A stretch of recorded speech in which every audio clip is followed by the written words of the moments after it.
नमस्कार। मैं डॉक्टर दिनेश चारण बीए प्रथम वर्ष के हिंदी साहित्य के प्रथम प्रश्न पत्र में आप सभी का स्वागत करता हूं।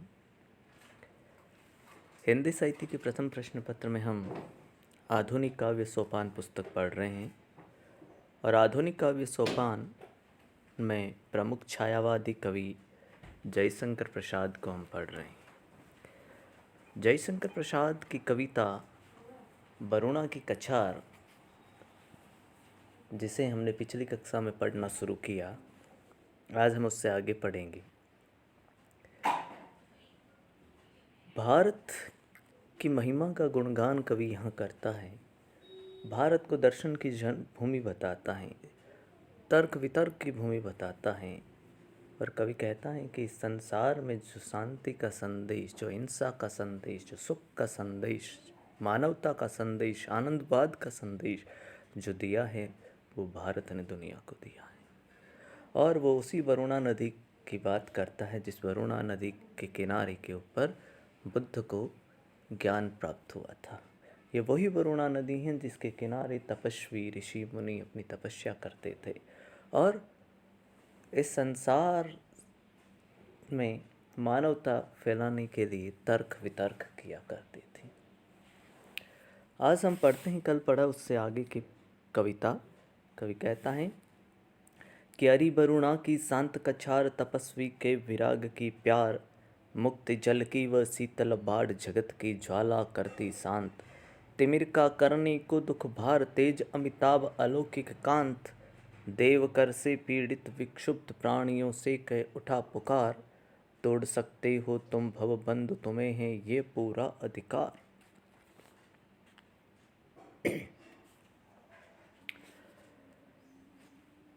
प्रसाद ने सत्य की खोज में निकले भगवान बुद्ध की सत्य की खोज, दुख के मूल कारण की खोज एवं देवताओं के दुष्चक्रों का यहाँ चित्रण किया है। प्रसाद कह रहे हैं कि अरि वरुणा की शांत कछार, तपस्वी के विराग की प्यार। है वरुणा की शांत कछार है, तपस्वी के वैराग्य का प्यार, भाई वरुणा की कछार, मुक्ति जल की व शीतल बाढ़, जगत की ज्वाला करती शांत, तिमिर का करनी को दुख भार, तेज अमिताभ अलौकिक कांत। तिमिर तिमिर कहते हैं अंधकार को, अमिताभ बुद्ध को कहते हैं, कांत कहते हैं प्रेमी को या प्रिय को।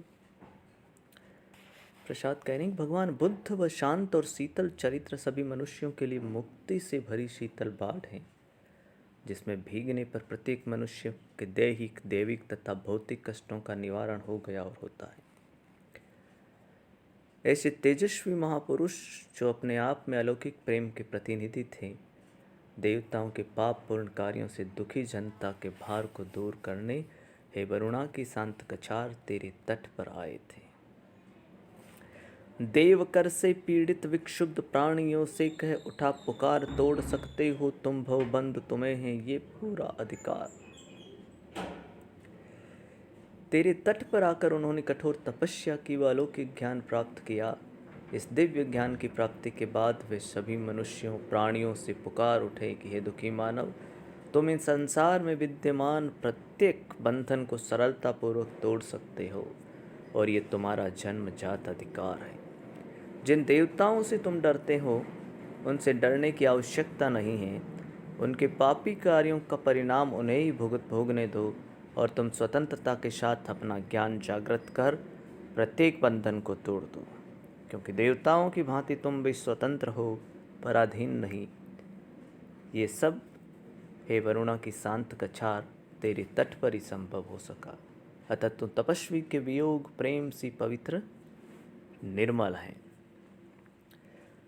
प्रसाद ने जगत के दुखों का कारण देवताओं के कुकर्मों को बताया है तथा बुद्ध के उपदेश से मानव मात्र की स्वतंत्रता का समर्थन किया है। भगवान बुद्ध के सांस्कृतिक सामाजिक अभ्युत्थान की प्रशंसा कवि ने की है। इस कविता में हम देखते हैं कि अनुप्रास, उपमा और रूपक अलंकार देखने को मिलता है। भाषा शांत रस के साथ प्रसाद गुण लिए हुए हैं। आगे कवि कहता है, क्यारी वरुणा की शांत कछार, तपस्वी के विराग की प्यार, छोड़कर जीवन के अतिवाद, मध्य पथ से लो सुगति सुधार। दुख समुदाय उसका नाश, तुम्हारे कर्मों का व्यापार। विश्व मानवता का जय घोष, यहीं पर हुआ जलद स्वर मंद्र। मिला था वह पावन आदेश, आज भी साक्षी हैं रविचंद्र। वरुणा की शांत कछार में बैठकर सर्वप्रथम विश्व को मध्य मार्ग का अनुसरण करना तथा मानवता का पाठ भगवान बुद्ध ने ही सिखाया। इसी योगदान को प्रसाद ने रेखांकित किया है। प्रसाद कहते हैं कि अरूप वरुणा की शांत कछार, तपस्वी के विराग की प्यार। हे वरुणा की शांत कछार, तुम ही तपस्वी के वैराग्य के प्रतीक हो, तुम ही उस वैराग्य का प्रेम हो। प्रसाद गौतम बुद्ध द्वारा सांसारिक प्राणियों को सुखी जीवन के दिए गए उपदेशों का वर्णन करते हुए कह रहे हैं कि छोड़कर जीवन के अतिवाद, मध्य पथ से लो सुगति सुधार। अतिवाद जो अतियुक्ति हैं, जो कठोर जीवन है, उससे कवि कह रहे हैं कि संपूर्ण संसार के दुखी प्राणियों को सर्वप्रथम मध्यम मार्ग का पाठ बुद्ध ने ही पढ़ाया। अर्थात बुद्ध ने मनुष्य से कहा कि न तो तुम संसार में अत्यधिक आसक्त हो, न ही इससे तपस्वी की भांति विरक्त हो। छोड़कर जीवन के अतिवाद, मध्य पथ से लो सुगति सुधार। दुख समुदाय उसका नाश, तुम्हारे कर्मों का व्यापार। क्योंकि दोनों को अनेक कष्टों का सामना करना पड़ता है, अतः दोनों के मध्य का मार्ग चुनते हो तुम अपना जीवन सुधार सकते हो। आप अगर निर्विकार रहकर संसार में कर्म करें तो तुम्हारा दुखी जीवन सुखी बन सकता है, दुखों का नाश हो सकता है। विश्व मानवता का जय घोष, यहीं पर हुआ जलद स्वर मंद्र। मिला था वह पावन आदेश, आज भी साक्षी है रविचंद्र।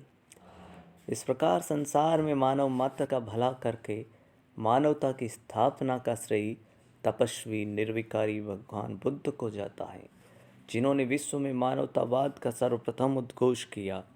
इस मानवता की जन्मभूमि भी यही वरुणा की शांत कछार रही, जहाँ हमेशा बादलों के समान मंद्र स्वर गूंजता रहा।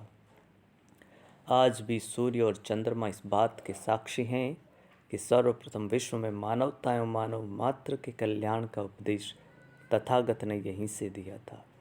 इसीलिए हे वरुणा की शांत कछार, तुम विश्व मानवता की जननी हो और तपस्वी के वैराग्य प्रतीक, प्रेम की प्रतीक हो।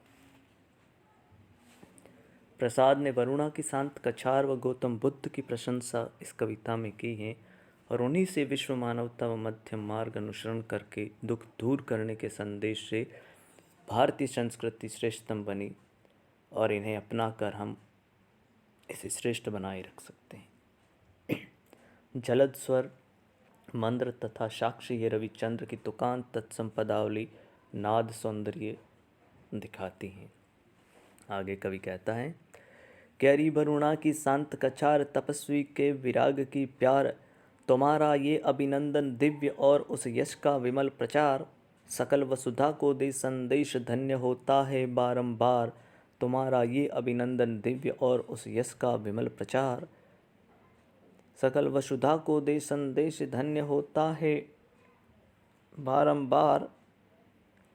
आज कितनी शताब्दियों बाद उठी ध्वंसों में वह झंकार, प्रतिध्वनि जिसकी सुने दिगंत, विश्ववाणी का बने विहार। संपूर्ण विश्व में मानवतावाद का संदेश देने वाले तथागत बुद्ध वरुणा की शांत कछार तथा भारतीय सभ्यता संस्कृति का विश्व में पुनः पवित्र प्रचार हो तथा भारत आनंद स्थल बने, यही बात प्रसाद ने मुख्यतः कही है। और प्रसाद कहें कि हे वरुणा की शांत कछार, जो तुम तपस्वी के वैराग्य का प्रेम का प्रतीक हो, तुम्हारा ये अभिनंदन दिव्य और उस यश का विमल प्रचार। सकल वसुधा को दे संदेश, धन्य होता है बारंबार। प्रसाद करेंगे वरुणा की शांत कछार, हे बुद्ध, तुम्हारा विश्व को मानवता का संदेश देना अलौकिक स्वागत के योग्य है।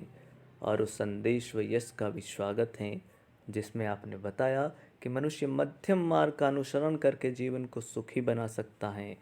संपूर्ण पृथ्वी एवं पृथ्वीवासियों को यह संदेश देकर भारत भूमि बार बार धन्य होती है, बधाई की पात्र हैं।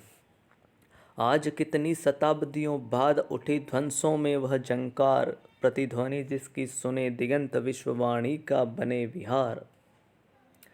आज कितनी ही शताब्दियों के बीत जाने के बाद इस टूटे फूटे, खंडित, नष्ट, भ्रष्ट भारत तथा भारत भूमि में वह मानव मात्र के प्रति करुणा दिखाने की भावना पुनः झंकार कर उठी है।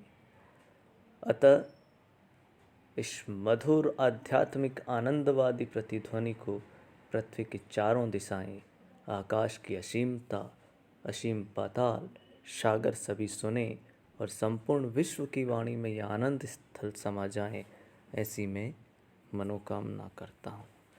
कवि कहता है कि भारत की जो ये वाणी है, जो सुख का संदेश देने वाली, जो शांति का संदेश देने वाली, वो इस विश्व में, इस जगत में यानी फैलती रहे। प्रसाद वरुणा और बुद्ध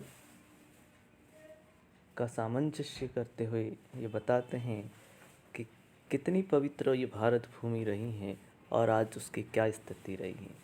प्रसाद का मंतव्य यहाँ भारत की पवित्र मानवीय भूमि तथा मानवता के रक्षक, प्रचारक तथागत बुद्ध की प्रशंसा करना रहा है, जो मानवता का संदेश भारत से गया उसका गुणगान करना रहा है। भाषा में प्रसाद गुण तथा तत्सम शब्दों से युक्त खड़ी बोली का यहाँ प्रयोग कवि ने किया है। इस पूरी कविता की जो शैली है वो प्रबोधनात्मक शैली है।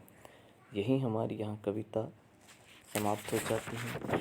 इसमें अगर कहीं कुछ समझ में नहीं आया है तो आप पुनः मुझसे पूछ सकते हैं। धन्यवाद।